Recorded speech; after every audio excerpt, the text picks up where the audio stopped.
নমস্কার বন্ধুরা, আজকে একটা ভিডিও নিয়ে চলে এলাম। সাম্রাজ্য, প্রথম রাজা, শেষ রাজা। প্রথম রাজা কে ছিল, শেষ রাজা কে ছিল, আর কোন সাম্রাজ্য। ঠিক আছে, তো শুরু করা যাক। হর্ষঙ্গ বংশ। হর্ষঙ্গ বংশের প্রথম রাজা হচ্ছে বিম্বিসার, শেষ রাজা হচ্ছে নাগাদশক। শিশুনাগ বংশের প্রথম রাজা হচ্ছে শিশুনাগ, শেষ রাজা হচ্ছে কালাশোক। নন্দ বংশের যেমন মহাপদ্মনন্দ, ধননন্দ। মৌর্য বংশের চন্দ্রগুপ্ত মৌর্য আর বৃহদ্রথ। শুঙ্গ বংশের পুষ্যমিত্র শুঙ্গ আর দেবভূতি শুঙ্গ।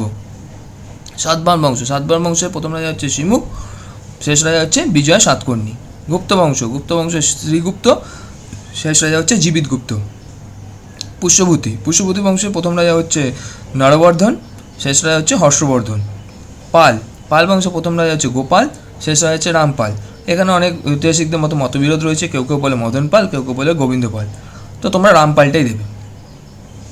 সেন বংশ। সেন বংশের প্রথম রাজা হচ্ছে সামন্ত সেন, শেষ রাজা হচ্ছে লক্ষণ সেন। পল্লব। পল্লব বংশের প্রথম রাজা হচ্ছে শিবস্কন্দ বর্মন, শেষ রাজা হচ্ছে অপরাজিত বর্মন।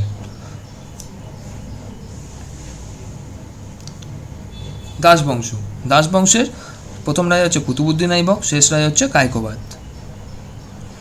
খলজি বংশ। খলজি বংশের প্রথম রাজা হচ্ছে জালালউদ্দিন খলজি, শেষ রাজা হচ্ছে কুতুবুদ্দিন মুবারক শাহ। তুগলক বংশ। তুগলক বংশের প্রথম রাজা হচ্ছে গিয়াসুদ্দিন তুগলক, শেষ রাজা হচ্ছে নাসিরউদ্দিন মাহমুদ শাহ। লোদি বংশ। লোদি বংশের প্রথম রাজা হচ্ছে বহলল লোদি, শেষ রাজা হচ্ছে ইব্রাহিম লোদি।